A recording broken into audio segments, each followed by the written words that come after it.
Hey everyone, and welcome back to the channel. So in today's head-to-head comparison, let's take a look at the 2025 GMC Acadia AT4 and the 2025 Honda Pilot all-wheel drive Trailsport. I borrowed the Honda from FOURR Honda at Statesville. Take a look at their website. That link is down in the description below. Well, let's start off with their MSRPs. The GMCs start right around $42,000 versus closer to $40,000 for the Honda.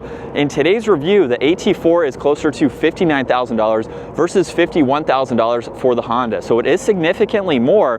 But let's move on to what powers both of these. The GMC features a 2.5-liter turbocharged 4-cylinder paired to an 8-speed automatic. It pumps out 328 horsepower, 326 pound-feet of torque. Now the Honda still utilizes a 3.5-liter naturally aspirated V6 paired to a 10-speed automatic. It pumps out 285 horsepower, 262 pound-feet of torque. Now both of these are all-wheel drive. However, with the GMC, you can put it in a 2-wheel drive setting. Curb weight, 4,600 pounds for the Honda versus 48 for the GMC. That means 0 to 60 is going to be 6.5 seconds for the GMC, closer to 7 seconds for the Honda. As far as fuel economy goes, you're looking at 19 miles per gallon in the city for both, and then 24 out on the highway for the GMC, 25 for the Honda. These can also both tow right around 5,000 pounds as well. Now, as we work our way to the exterior styling, you'll notice that they both have a pretty large upper grille. For the GMC, forward-facing cameras underneath that logo, where there's plenty of cutouts. There's also LEDs for all of the lighting, parking sensors, and the sensor in the lower section for the distance pacing. You'll notice fog lights are on both sides there. For the Honda, the sensor is actually the Honda badge itself. Forward-facing camera is above it, and then there's LEDs. Fog lights are tucked away down in the very lower section there, and then there's also parking sensors up front too. And you'll notice there's a few more bulges on the GMC to kind of mimic some of their trucks versus just a few subtle lines that come down the Honda. Now, with both of these particular models, they do actually have a little bit of a lift kit along with these all-terrain tires. So you'll notice for the GMC, this has, I believe, about a 2-inch lift or so, not quite as high on the Honda here, but these are rugged 3-row SUVs just to get you off the pavement if you're going hiking, camping, or something like that.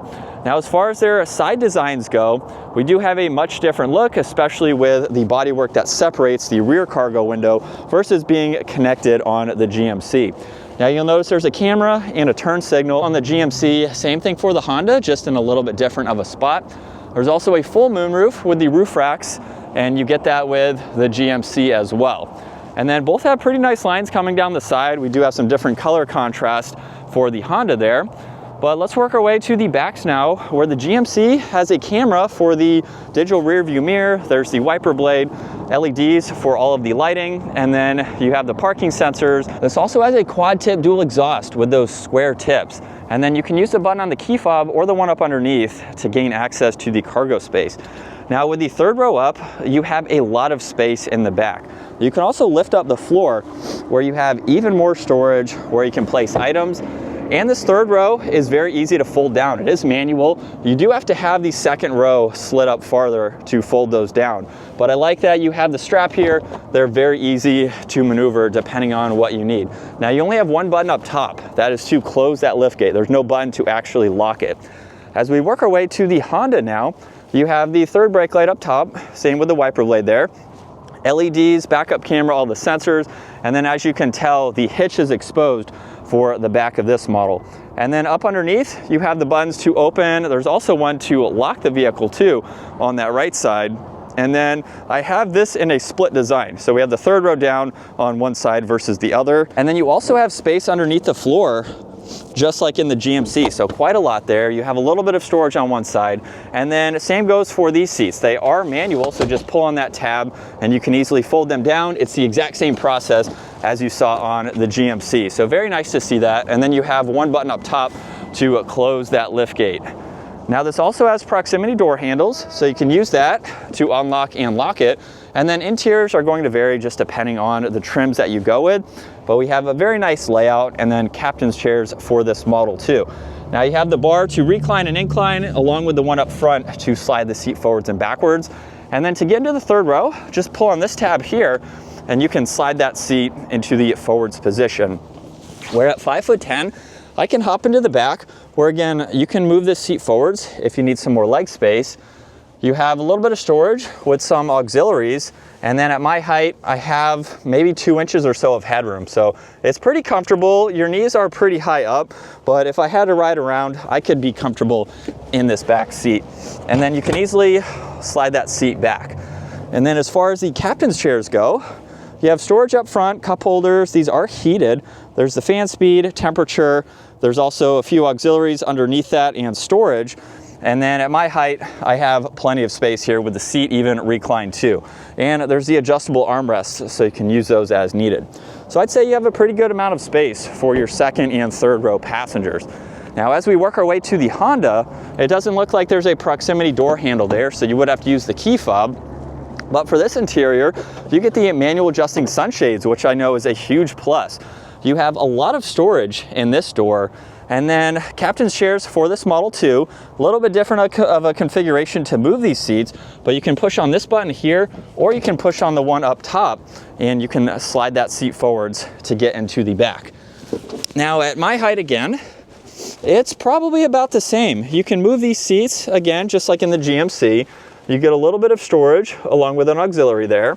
And then at my height, I'd say I have a little bit more space, maybe 2.5 inches versus 2. So seating position is also the same with the way that my legs are here in relation to the seat. So probably about the same as the GMC there. And then you can easily lock the seat back into place. Now hopping into the back here, you have the storage pockets. You have all of your climate adjustments, no heated seats. There's all the auxiliaries. You have fans there, lots of storage in the middle. There's the adjustable armrests too. And then at my height, if I pull on this bar, we can even recline, and you have a similar amount of space here. So realistically, second and third row is nearly identical. And then working our way up front, this has the memory seating adjustments, side mirror controls, lock and unlock, lots of storage in the door panel, which is nice to see. And then the automatic front seats with Trailsport up top. Now, as we start this up, this does have a heated steering wheel. There's paddle shifters on both sides. There's all the cruise control settings with your steering assist. And then on the left side, you can use these to go through the gauge cluster here.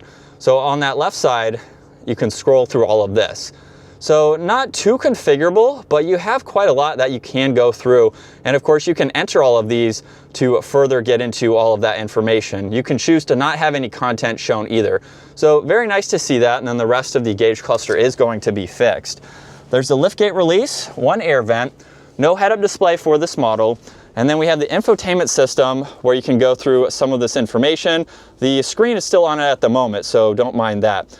But there's a lot of information you can go through. There's even cabin talk too. And it's a pretty easy system to use. Shortcuts are in the lower section. Mainly you can just hook up your phone to this, and then you have a few settings that you can get into. There's air vents underneath that. All of the climate adjustments for your fan speed, temperature, heated seats. You even have rear settings too, so you can quickly get into those.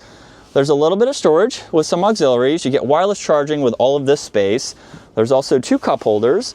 And then this is how we can put it into reverse, where you have the backup camera and you can get through all these angles. You can get into the forward-facing camera too. Then there's drive, neutral, and park. There are a few different driving modes. Actually, there's quite a lot. You have sport, normal, eco.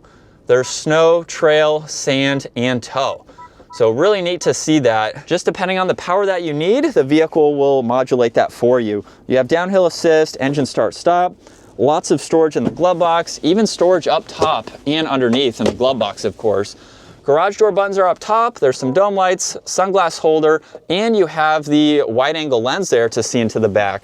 And then the full moonroof and lots of glass. So it's pretty easy to see over both shoulders. This is a long vehicle again, but you can easily see around these pillars in the back.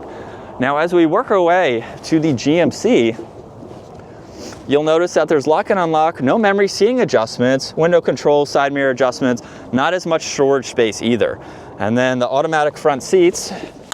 And as we start this up, this offers paddle shifters too, all of the cruise control settings, even Super Cruise, which is an added option. And then the digital gauge cluster is a little bit more configurable, but you only have these 3 settings here to view. So you can't customize them, but you can at least pull these 3 up depending on the info that you would like to see. Now you do have a few different driving modes too. So there's off-road, terrain, tow and haul, normal, and sport. So very similar to the Honda. You have the all-wheel drive control, so you can put this into two-wheel drive as well. Engine start stop, one air vent. This does get a head-up display. And then we have a much larger screen with a lot more information to go through. So you have all these icons here. You have a split view you can get into, pull up the nav, get into your phone, and then all the climates are underneath. Now you also have some shortcuts to the headlights, some of the lighting, hill descent control, and a few more adjustments to get into. Volume's in the middle, and then you have all these toggles here to get into temperature, fan speed. So laid out just a little bit different. You have wireless charging with storage. More storage is underneath there. And then this has a column mounted shifter. So you can use that to put this into reverse, pull up the camera system, and go through all of these angles. So a little bit different. You have cup holders, plenty of room down below. You have the glove box, no storage above that, however. And you do get the digital rear view mirror, which is nice. There's the sunglass holder up top, along with dome lights and the controls for the sunshade and sunroof. And then probably about the same amount of visibility, just with the overall shape. It's going to be a little bit different since that window is connected. But with the exteriors and interiors wrapped up for the AT4 and the Trailsport, let's get these out on the road, see how they drive. And we're in sport mode, second gear, here we go. And just a mild acceleration, we're up to speed. Paddles are very responsive too, so it's nice to see that you do have these. For this model being a little bit more off-road focused with the mild lift and all-terrain tires, it's nice that you have the paddle shifters here. If you're going off the pavement, you need to hold the gear for whatever reason, put it into the off-road mode, you have the ability to make it a little bit more versatile in those situations. But with the Honda Pilot, I know a lot of people are really going to enjoy the 3.5 liter V6. It's not the turbo 4-cylinder like in its competitor, so a lot of people are probably going to be drawn towards that motor just with its reliability, long-term, less maintenance, things like that. But with the Pilot, I'm not around this model too often, although we do have full reviews of the Honda Pilots in general. Seems like a very nice vehicle. The seating position is nice. You sit high up for this model, and even with its mild lift, it rides just like a factory vehicle would. So that's what you would expect, of course. And you get a little bit extra ground clearance just depending on what you're doing. If you're going hiking or something like that, it gives you the ability to take this off the pavement and not have to worry. But it's a super comfortable vehicle for the few miles that I've put on it so far. And it looks like you have a good amount of space for a 3-row. So if you're not looking for a very large vehicle, you can still get the 3 rows and have a practical size car. We have a lot of good tech features too, not quite as much in the infotainment system there, but in general for driving, there's quite a lot of options and some nice materials. It's a very nice vehicle. I could see this being a great daily driver and one that you can have for quite some time. And it's definitely smooth. So very, very nice to drive. Its power delivery is very nice. And behind the wheel now for the GMC in sport mode, here we go. And as we get up to speed, I'd say it has an adequate amount of power for the Turbo 4 there, but this has been a very nice vehicle to drive. I've had this one for a few days, so a little bit more driving experience with it. Seating position is really nice. You can see out of the hood there. We have a smooth design for the steering wheel here, and then just a really nice, comfortable place to be. I will say some of the tech features, I would like to see some more physical buttons. I think it's really nice that we do have the toggles down below for fan speed, temperature, things like that. But you have some 2-step processes with this touchscreen system, but that seems to be a lot of manufacturers doing that. Not everyone, like some of the competitors, of course, but that is one thing that I have noticed in having to go through some of that information. But as far as driving this goes, it's been very nice. Seats are very comfortable. The suspension is smooth. Power delivery is great.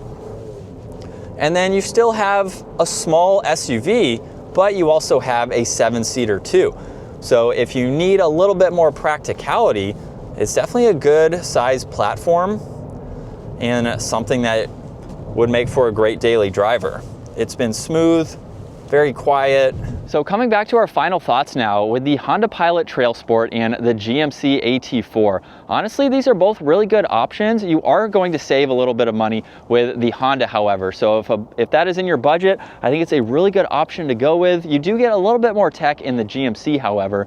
So it really just depends on which one you like, what you're willing to spend, and the features that you want. That 3.5 liter V6 is probably going to be a determining factor for a lot of people versus the 4-cylinder in the GMC. It's going to be a little bit more reliable too, but you do get a little bit of nicer features with the GMC. So comment down below, would you rather have the Honda or the GMC? Let me know your thoughts. If you enjoyed today's video, give it a huge thumbs up and consider smashing that subscribe button so you can stay up to date with our daily uploads. I will see you all in the next video.